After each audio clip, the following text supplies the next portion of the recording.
Olá, eu me chamo José Luiz Ames. Eu me chamo Rosana Marcelina. Eu e Rosana somos terapeutas. Nós trabalhamos com constelação familiar, sistêmica e também constelação organizacional. Mas trabalhamos também com terapia individual sistêmica em base a Bert Hellinger. E trabalhamos essas diferentes formas de terapia presencialmente em Toledo, Paraná, mas também à distância, usando as plataformas da internet. Neste vídeo, nós vamos falar sobre luto. Em geral, associamos o luto a situações que envolvem a morte. No entanto, podemos viver um quadro de luto em várias outras situações. Por exemplo, quando o casal se divorcia, quando nos desentendemos com a pessoa amiga e ela abandona a relação, quando somos forçados a sair de um lugar ao qual estamos profundamente afeiçoados e assim por diante. Como você pode notar, o que existe de comum nas diferentes situações é o fato de a dor que causa o nosso luto estar associada à separação. É a separação decorrente da morte, mas pode ser também a separação do casal ou a perda de uma pessoa amiga. Tudo isso são separações. Tudo isso gera dor, e ao gerar dor, por causa dessa separação, gera o luto. O luto, ele pode ser breve ou ele pode ser prolongado. Em geral, quando a pessoa se entrega profundamente à dor, seja por causa da morte de alguém ou por causa do divórcio, o luto tende a ser breve. A dor é intensa e parece consumir por dentro a pessoa. No entanto, quando a pessoa se entrega profundamente à dor, depois de um certo tempo, esta dor passa. Quem vivenciou a dor da separação na sua plenitude está pronto para algo novo. Para esta pessoa, a vida continua. O luto prolongado, ao contrário, em geral acontece com pessoas que se recusam a entregar-se inteiramente à dor da separação. Pode ser causada pela morte ou pelo divórcio, essa separação não faz diferença. Neste caso, quando a pessoa não se entrega inteiramente à dor que sente, a pessoa procura permanecer no luto de maneira interminável, porque deseja o quê? Porque deseja a compaixão, a piedade das outras pessoas. Às vezes, a pessoa prolonga indefinidamente seu luto quando sente raiva daquele ou daquela que se for. O luto associado, o luto esconde, nesse caso, o encobre, o rancor da pessoa que está zangada com a outra pessoa que se foi. Uma pessoa assim dificilmente será capaz de algo novo na vida. Em alguns divórcios, acontece algo semelhante ao que acontece na morte. No divórcio, perdemos alguém. Tal como na morte, a pessoa não existe mais para nós. Simbolicamente, ela morre para nós. Quem se entrega à dor do luto da separação e honra quem partiu, sente-se liberado para algo novo. Ao contrário, quem permanece na raiva e mágoa fica preso à pessoa que foi embora. A vida dela não flui enquanto não enterrar a pessoa que partiu. Seja porque morreu, seja porque você se separou dela. Quando uma pessoa amada morre, uma parte de nossa alma permanece com ela. Isso é vivido por nós como dor. Esta permanência dessa parte de nós que vai junto com aquele que foi embora. O luto é a maneira como vivemos essa dor. Existe um luto que é a expiação, que acontece quando a pessoa que ficou em vida se sente culpada. Esse luto nunca termina. O luto que é expiação, e expiação porque você sente culpa em relação àquele que foi, é um luto que não termina nunca. Outras vezes, a dor do luto é uma forma de autopiedade. Esse luto também não acaba nunca. A dor do luto que dura eternamente separa. Enquanto a dor intensa do luto, que dura pouco, une. Nesse caso, no caso de uma dor que une porque dura pouco, é profundo, mas dura pouco, a pessoa também fica livre novamente para seguir a vida. Pode parecer um pouco paradoxal para vocês dizer que um luto que não termina é um luto que não deixa a pessoa livre. Um luto de uma dor que foi intensa, profunda e queimou por dentro, dura pouco e deixa a pessoa livre. Mas é assim que funciona. O luto, em suma, para terminar, alcança o seu objetivo quando a pessoa se entrega à dor e nela honra e respeita a pessoa que se foi. Quando fazemos isso, liberamos quem partiu, seja que tenha partido pela morte, seja que tenha partido porque foi uma separação. Esta dor e este luto, esta partida, não nos perturba mais. E nós podemos seguir a vida novamente. Eu passo para a Rosana, como sempre, nos complementar. Isso que eu expus para vocês da perspectiva sistêmica de Bert Hellinger, traduzir isso na vida concreta, na prática concreta terapêutica. Então, a dor do luto, ela nos prende, ela nos ata a um tempo e um espaço. Então, quando eu estou vivendo essa dor, né, eu não estou aqui no e agora. Eu estou no passado, né, não estou no presente.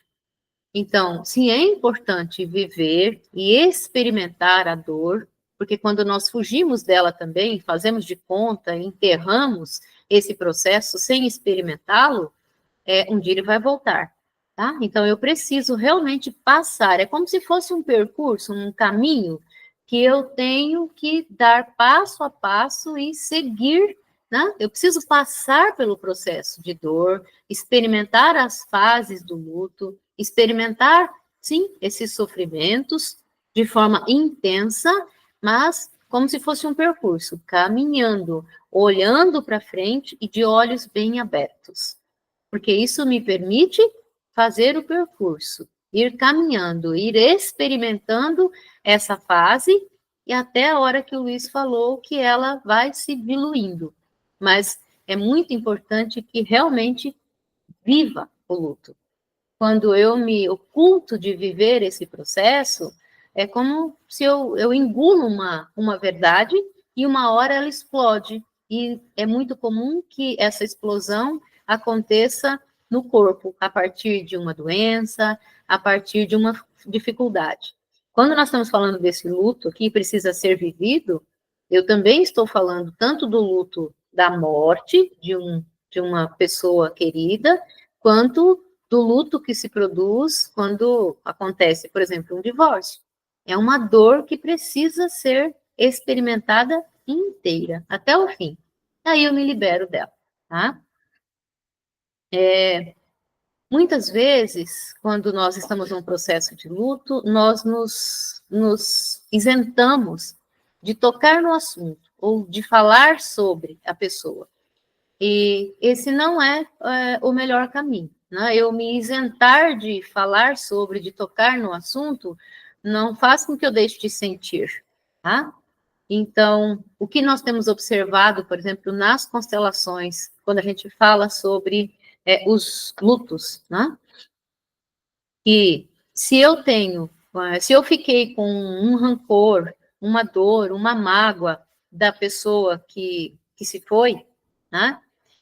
Que eu perdi, porque o fato de eu perder um parceiro não significa que eu não tenha dores. E às vezes a dor é exatamente a raiva porque ele se foi, tá?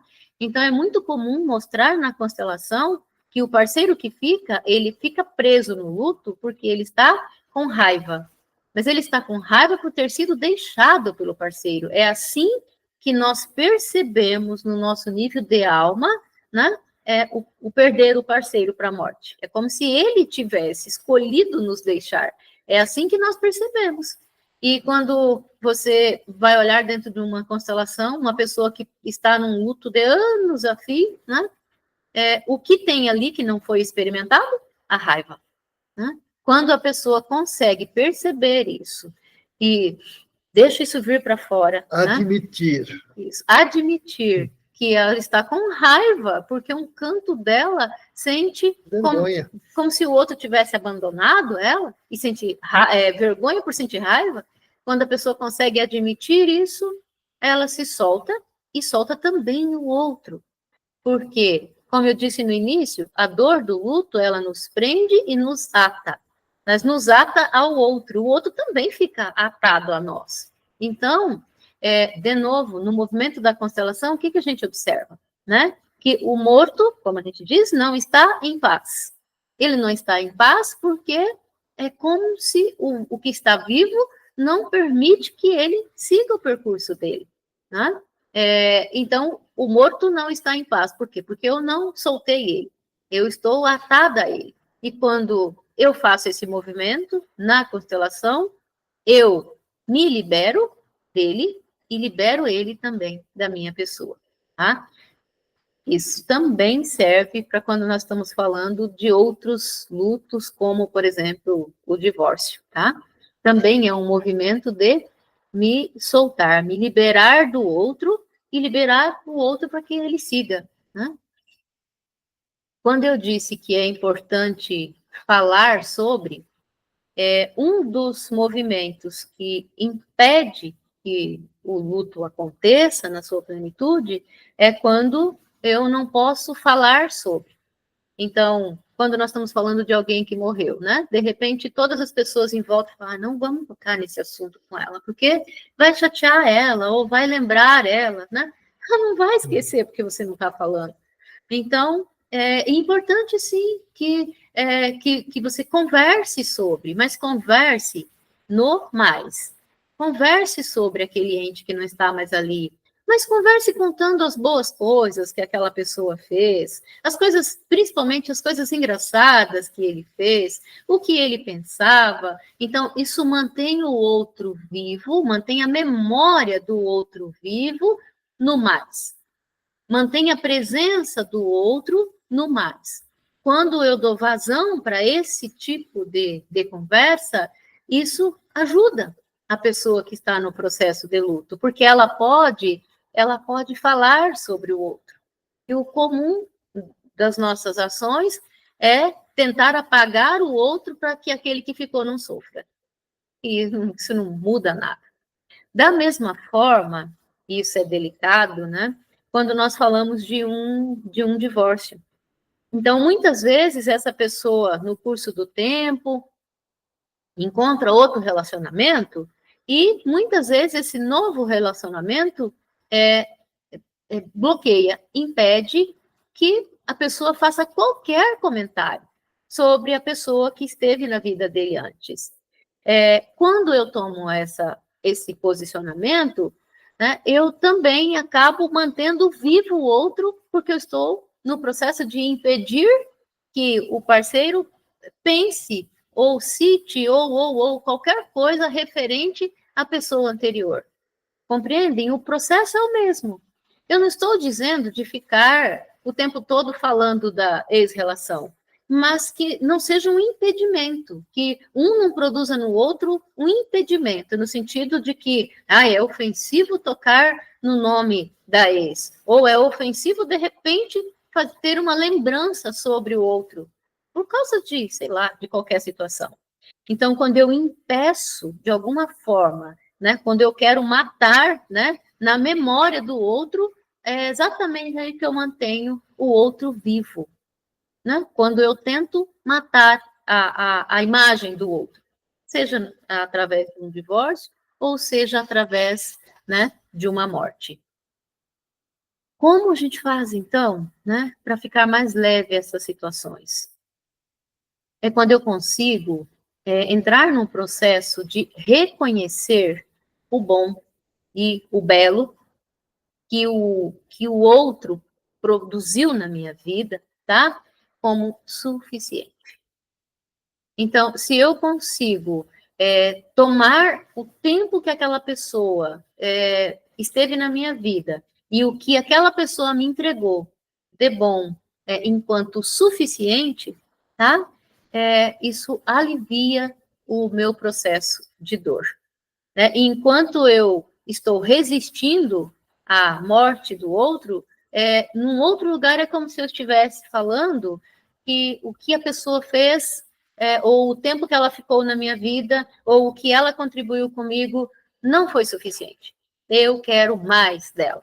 Então, esse é o movimento de resistência, e esse é o movimento que me prende àquela pessoa. Está fazendo sentido para vocês? Então, eu olhar para o outro enquanto agradecer o tempo e o que ele produziu na minha vida enquanto ele esteve ali. Quanto mais eu olho para esse lugar, mais eu libero o outro e mais eu me libero. E recordem-se de fazer esses processos quando você está se recordando de alguém que se foi. Se recordem de estar sempre com os olhos bem abertos, sabe? Olhando para aquilo que tem por vir ainda. Isso significa olhando para a vida, olhando para o mais. E não se isentem de falar boas histórias, de contar as piadas que aquela pessoa contava, de dizer aquilo que era de engraçado que ele fazia, e inclusive tirar onda com aquilo enfim, que ele deixou como legado, né? Quando nós estamos falando disso aqui, eu e o Luiz temos um movimento com a mãe dele, que faleceu recentemente, e é muito raro, né, a semana que nós não nos recordamos dela com muito humor, com muita diversão, sabe? Esse foi o caminho que nós escolhemos para mantê-la viva, no melhor lugar do nosso coração. Nós nos recordamos dela no divertido, na graça daquilo que ela fazia, e que talvez na época podia até ser irritante para alguns, mas nós sempre lembramos disso. Pensamento para os filhos. No humor, na brincadeira, esse foi o caminho que nós encontramos para mantê-la. Ela está conosco, mais viva do que quando estava viva.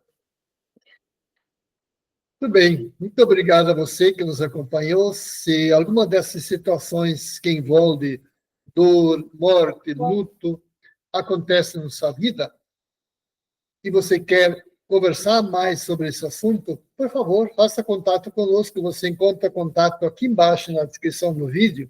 Tem o contato do WhatsApp, que é o contato direto com a Rosana, com a qual você vai conversar, caso se decida um contato para ampliar ou para te ajudar na sua situação pessoal que envolva este tema ou outro tema também que, porventura, traga dificuldades ou sofrimentos a você. Se você ainda não se inscreveu, aproveita, se inscreva, compartilha o link desse vídeo. Isso tudo vai ser importante para nós e para todos os outros terem acesso a essas informações. Muito obrigado e te esperamos, como sempre, no próximo vídeo. Até breve.